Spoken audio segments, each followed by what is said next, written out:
James Perloff, you picked up the story about Pearl Harbor. Well, thank you so much. And, of course, tomorrow is Pearl Harbor Day, and some people might wonder, is that still relevant? And, of course, it is, because Pearl Harbor, which is how I opened my book, Truth is a Lonely Warrior, Pearl Harbor was just one in a series of false flag events used to provoke us into war. A lot of young truthers today know about 9/11 and the holes in the government's explanation for that. But today we're going to talk about a very important event that brought us into war some 70 years ago. And I'd like to touch on several things today, if I can, Stan. One would be what was really going on in that war, the Soviet Illuminati objective of removing Japan as a barrier to communism spread down into Asia. Then, as you've already touched on, Franklin D. Roosevelt's provocations towards Japan, his decision to base the fleet in Pearl Harbor against all sound military advice, Washington's foreknowledge of the attack, and finally, if we have time, I'd like to go into the post-Pearl Harbor investigations, which scapegoated our commanders in Hawaii. You go right ahead. I think all those are very, very valid points. Okay. People well, don't even realize in World War II, you'll notice that there was an hypocrisy of protesting fascist aggression, but not Stalin's aggression or communist aggression. If you look, for example, in the European theater, the war began when Poland was invaded by Germany, and immediately, of course, September the 1st, 1939, you had France and England declare war on Germany. Yet Stalin invaded Poland that same month, and what was the reaction? There was no declaration of war. Nobody was too upset by that. And at the end of the war, Poland lost its sovereignty to Stalin anyway. It lost its sovereignty, and that was supposedly what began the war, and nobody really cared. Well, over in the Asian theater, there's a very comparable situation. When Japan sent its troops into Manchuria, which we would consider the northernmost part of China, there was a tremendous protest, and it was said this is a plan of part of Japan's plan to conquer the world. And yet what we were not told was that prior to that, Stalin's troops had gone into Outer Mongolia in the northwestern Chinese province of Xinjiang. There was no protest to that. And so people don't think I'm just talking here myself. Let me just quote what Anthony Kubik said. He was chairman of the Department of Political Science at the University of Dallas. Here's what he wrote in his book, How the Far East Was Lost. Quote, it was apparent to Japanese statesmen that unless bastions of defense were built in Manchuria and Inner Mongolia, communism would spread through all of North China and threaten the security of Japan. To the Japanese, expansion in Manchuria was a national imperative. But the State Department seemed not to regard Japan as a bulwark against Soviet expansion. As a matter of fact, not one word of protest was sent by the State Department to the Soviet Union, despite her absorption of Xinjiang and Outer Mongolia, while at the same time Japan was censured for stationing troops in China, unquote. Dr. Anthony Kubik. Stan, I'd like to point out that, we sent troops in the 1960s to Vietnam to halt communism, we said, and we said that was a national imperative for us. That was halfway across the globe. So how could we not say that Japan could do the same thing, looking at communism coming across the Sea of Japan, which is only 200 to 300 miles? And, of course, we have the Monroe Doctrine, which was articulated in 1823. We said we were not going to allow foreigners to come in and aggressively into our hemisphere. The Japanese were simply implementing their own form of the Monroe Doctrine, which said that they were not going to allow Stalin and the Soviets to come and spread communism into Asia. That's what was going on. But what was depicted here as the evil Japanese trying to conquer the world. Well, you're absolutely right, James. And the difficulty is most people do not know what happened at that time. They do not know that basically there is a planned program to bring about a world government. And the only way you're going to get this world government is through a series of wars. The First World War was to establish the League of Nations. And when that failed, they were going to have a Second World War. And that was going to establish the United Nations. And then, of course, when that failed, why the Third World War is inevitable. It's not a matter of when that war is coming. It's not a matter of if it's coming, it's when it's coming. They want to simply destroy existing civilization so they can bring about their new one world government. Go ahead. Yes, I'm glad there's so much continuity, as you point out. The first world government with the League of Nations in the First World War, the UN the Second.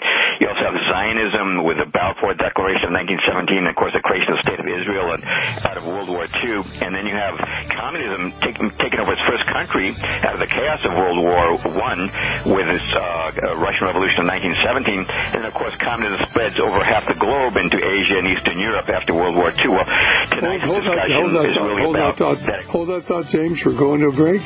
When we get back, we'll have James Perloff talk about Pearl Harbor, which was simply just part of this movement to bring about a world government. Well, this is Dr. Stan, and basically it's very difficult to understand what's going on in the world unless you understand the underlying mechanism, the underlying belief of the people who really run things behind the scenes, and that is that they want a one-world government.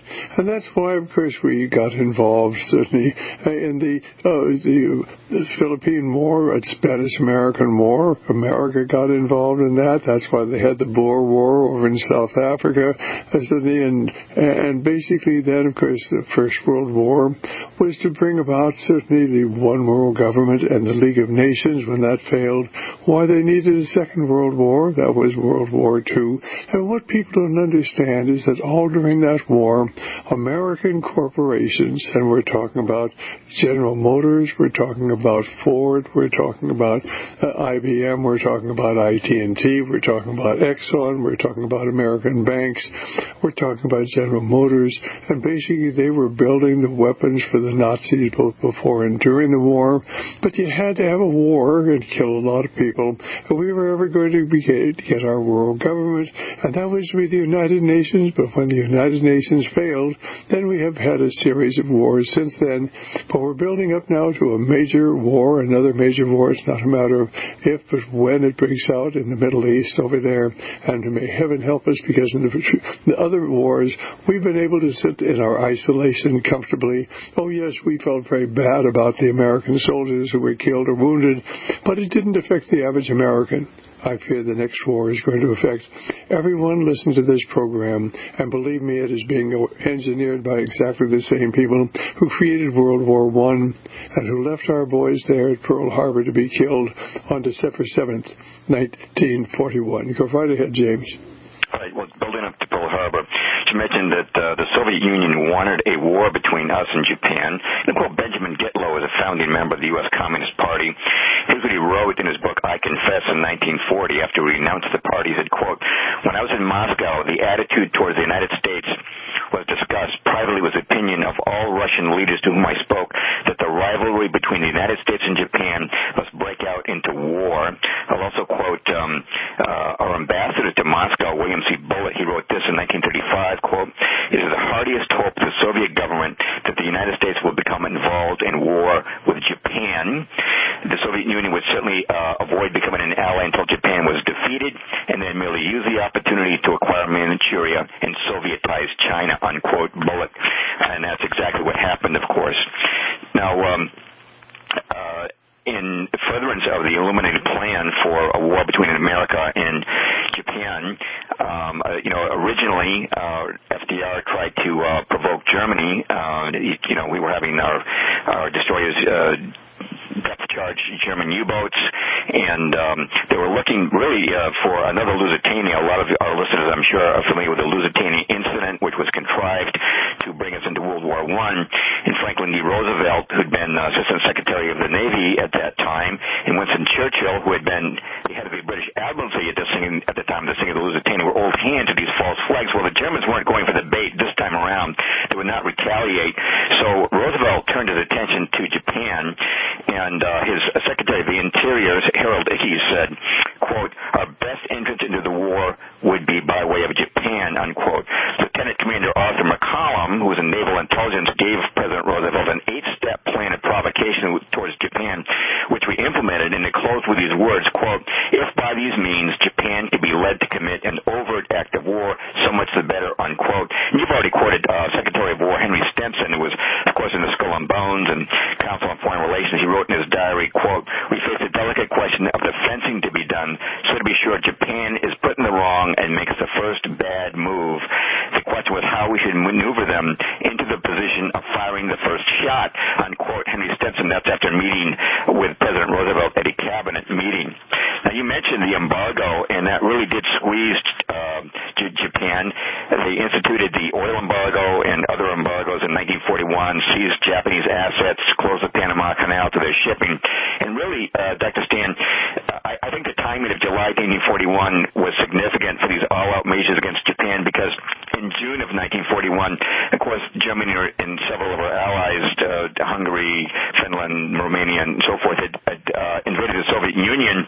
And there was great fear in Stalin's camp that Japan would now declare war and come in. He'd be caught in a two-front war, and communism would be destroyed in a vise. So it's very urgent that these provocations be given to Japan, and they had to turn their attention south where they could get the natural resources, the oil of the Dutch East Indies, for example, which was being denied to them by the embargo. And finally, our Secretary of State, Cordell Hull, delivered an ultimatum to Japan on November the 26th. It was just about 2 weeks before Pearl Harbor, which demanded that Japan withdraw all troops from China, which would have given Stalin a free hand there. And, of course, the Japanese were not going to stand for that, and this was the immediate trigger for the decision to go ahead and attack Pearl Harbor.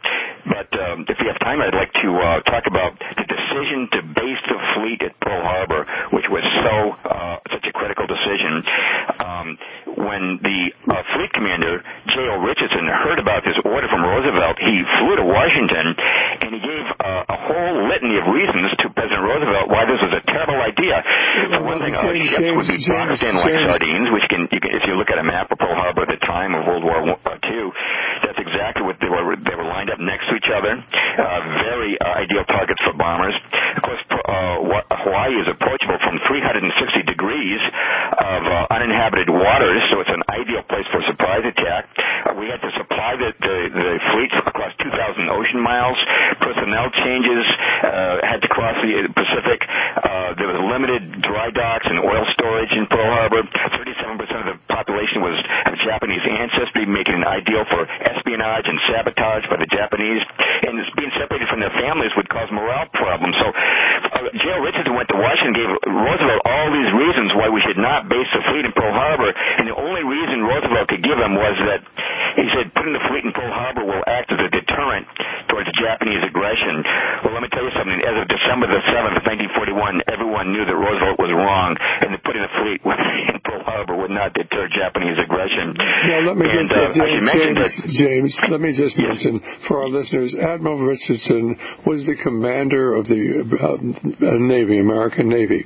And when he heard that President Roosevelt has ordered that the fleet be stationed at Pearl Harbor rather than on the West Coast, he wanted, certainly Admiral Richardson, and the Navy wanted to actually station the Navy, the Pacific Fleet, certainly here on the Pacific Coast where it would be safe, and certainly but Roosevelt insisted on putting it at Pearl Harbor so it would be an ideal target. They wanted a target. They had to get a lot of Americans killed before they could convince the American people to go to war. The American people didn't want to go to war with the Japanese any more than the average American wants to go to war with Iran today. There is going to be an incident. I don't know what it is, but there will be an incident that will provoke a war with Iran, and that whole area of the world will go up in flames. I fear it'll be a nuclear war. But it is like certainly deja vu all over again.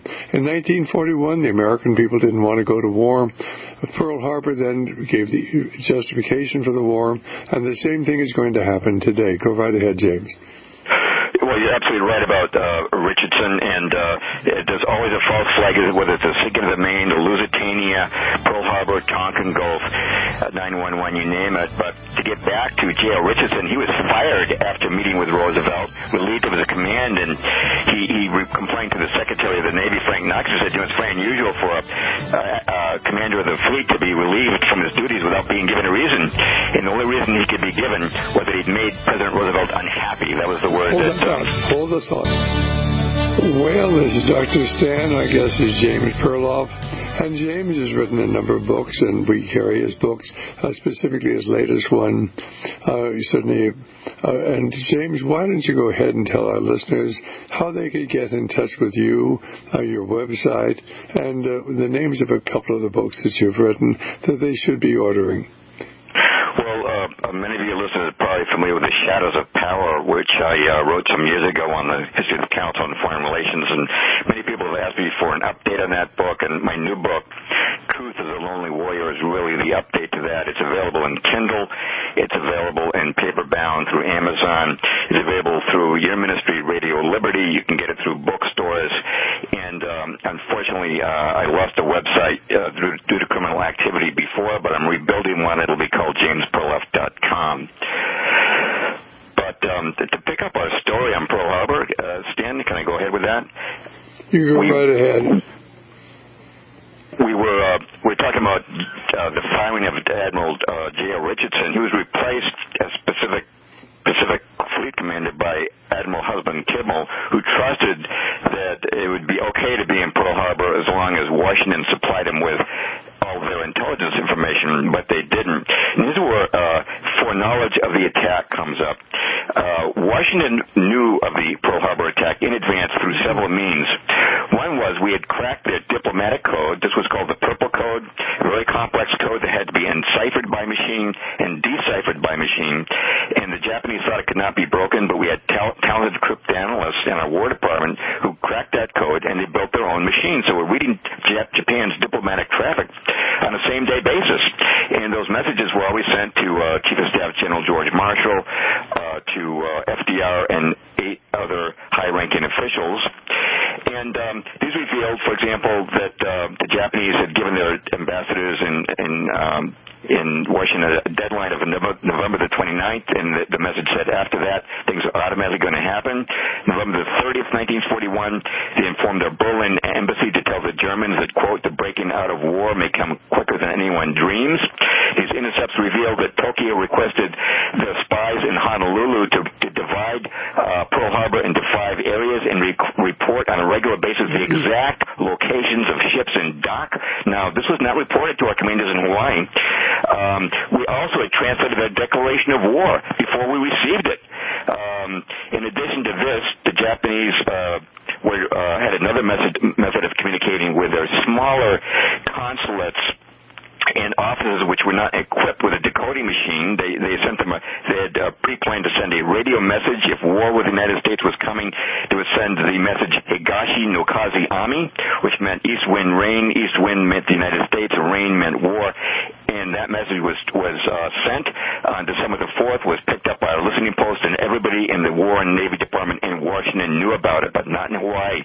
There were also personal warnings given to Franklin D. Roosevelt. Our ambassador to Japan, Joseph Grew, sent him a message in early 1941. He said, quote, the Peruvian minister has informed a member of my staff that he's heard from many sources, including a Japanese source, that in the event of trouble breaking out between the United States and Japan, the Japanese intend to make a surprise attack against Pearl Harbor with all their strength, unquote.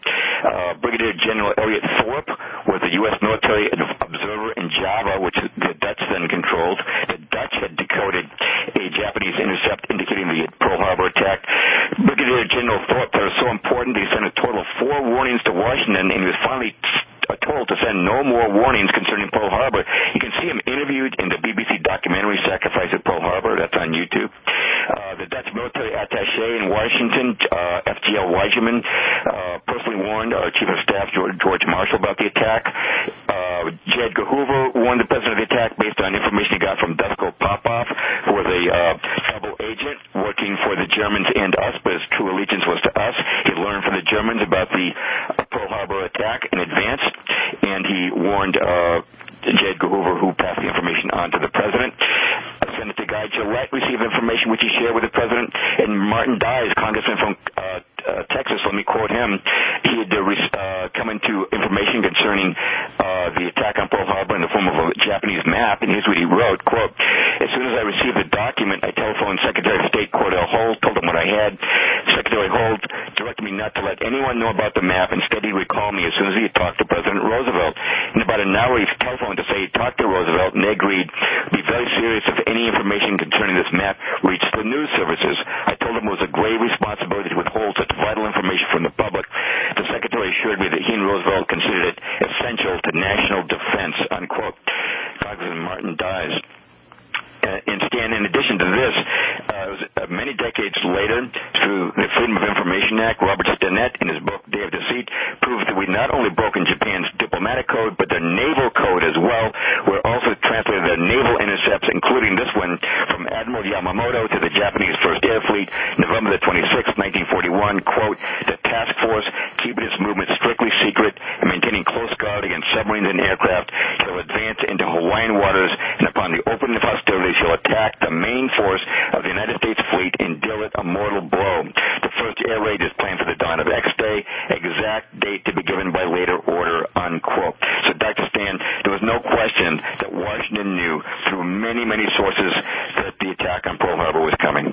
And, it's so difficult for people to believe this, but all you need to do is remember, if you've ever seen the pictures of the attack on Pearl Harbor, they had cameras set up all over Hawaii. Now, remember, this was Sunday morning. Everybody was in church, and yet the cameras were all set up to take the pictures as soon as the attack began. And it's a reminiscent of what happened, certainly, on September 11th, 2001.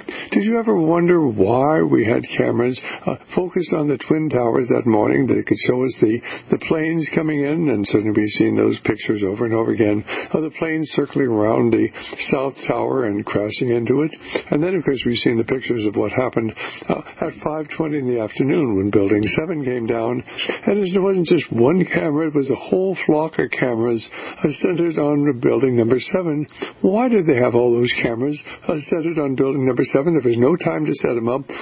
The Building 7 came down in 6 seconds. Those cameras were set up ahead of time to take the pictures, to program these thoughts into your minds, just exactly as the cameras were set up on December 7th, 1941, so that you would see this and you would come to hate the Japanese and were willing to go along with this totally unnecessary war that was planned not certainly to bring freedom to people throughout the world, but to bring about this one world government, which FDR was totally dedicated to. Go right ahead. Well, I'm glad you brought up 911. We heard remember Pearl Harbor, remember 911, we shall not forget, right? Well, it's interesting that in September 2000, which is just a year before 911, I'm sure you've heard of the Project for a New American Century. A lot of CFR guys, Pearl, Wolfowitz, and so forth, they issued a paper called Rebuilding America's Defenses, and it called for increased U.S. military presence in the Middle East.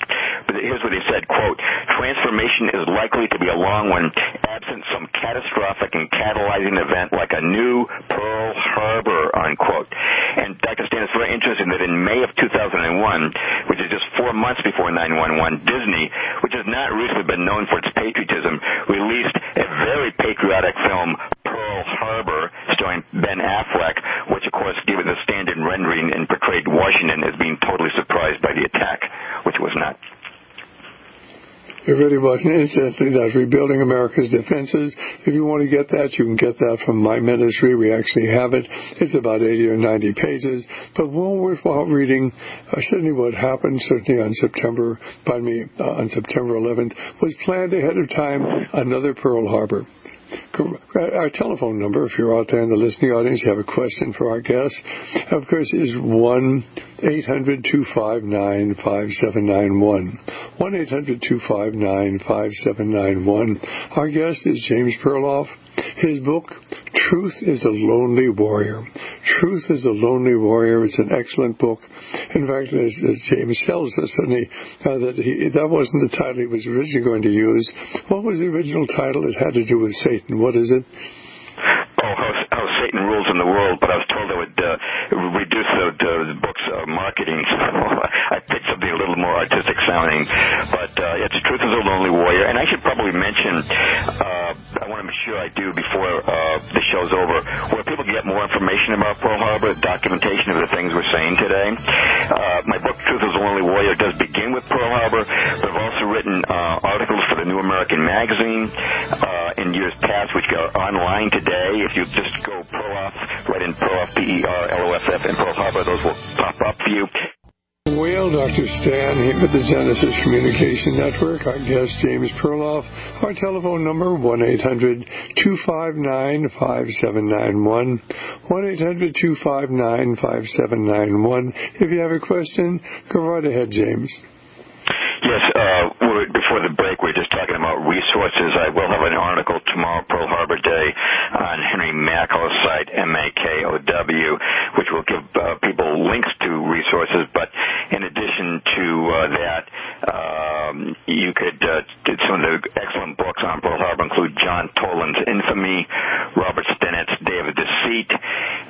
If people like to watch videos, there was an excellent BBC documentary that you can now see on YouTube. It's called Sacrifice at Pearl Harbor. And, of course, there was Admiral Kimmel wrote his book, Admiral Kimmel's Story, and Rear Admiral Robert Theobald was in Pearl Harbor on that day, wrote The Final Secret of Pearl Harbor. Those are just some of the resources that document what we're saying in a very limited amount of time today. Well, Stan, we've been talking about the foreknowledge of the attack, and then after the attack, of course, there was the cover-up. And because people were demanding accountability, Congress and American people wanted to know why we had thousands dead and 18 ships sunk or heavily damaged at Pearl Harbor. Why were we caught off guard? So President Roosevelt appointed a very chummy commission. It was called the Roberts Commission to investigate Pearl Harbor. It was headed by Owen Roberts, who he was very friendly with, Supreme Court Justice.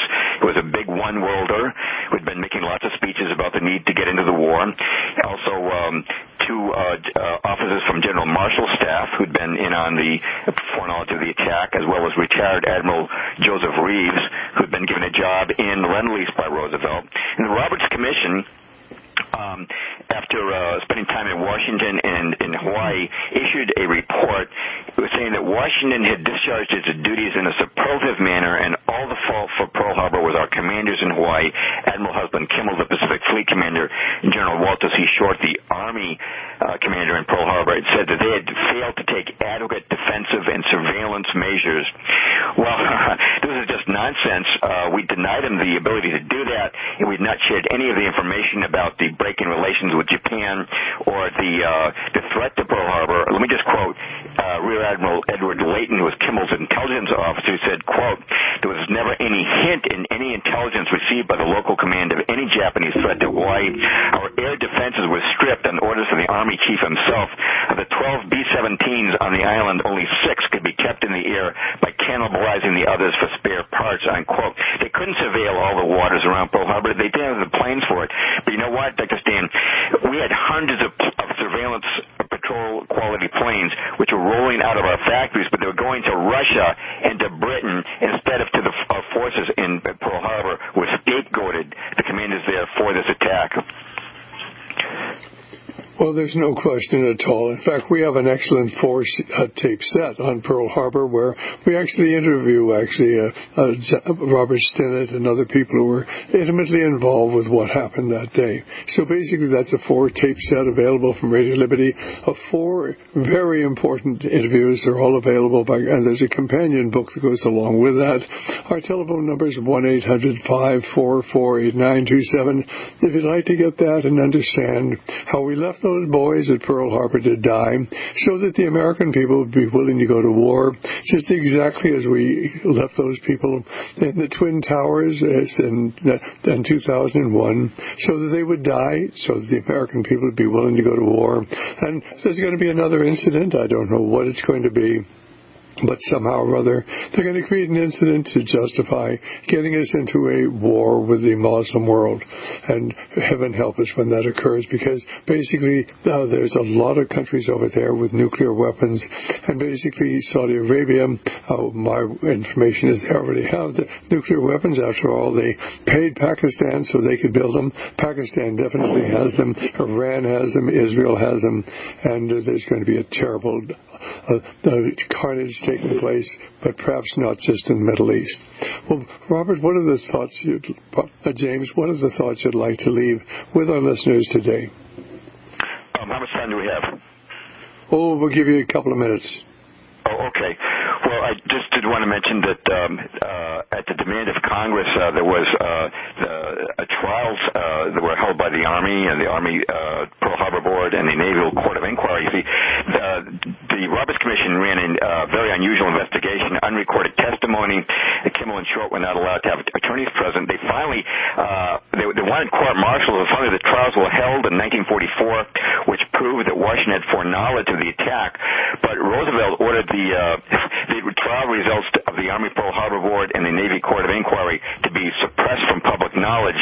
In the meantime, he hired a couple of investigators who would get many officers to reverse their testimony. So when they finally released results of the Pearl Harbor Board and the Naval Court of Inquiry, the public never knew what really happened. But you really have to get those resources that I mentioned earlier and see my article on henrymakow.com, or get my book, Truth is a Lonely Warrior. I begin with Pearl Harbor, and we walk the reader through the various false flags, Lusitania, sinking of the Maine, Tonkin Gulf, 911, that have led us into wars. And Pearl Harbor, it's Pearl Harbor Day tomorrow, was part of that continuum, a very important part.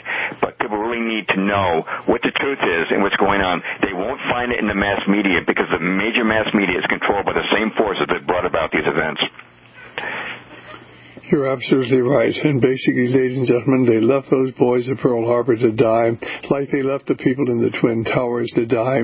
And they're going to sacrifice so many people here in America with the coming World War III. James, thank you very much for being with us. It's always a pleasure. It's been a delight. Thank you so much, Dr. Stan. God bless. Okay, well, that was James Perloff. His book, Truth is a Lonely Warrior. We carry the book. We think it's important.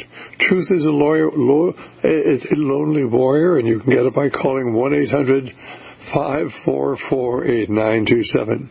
1-800-544-8927. Now, because we do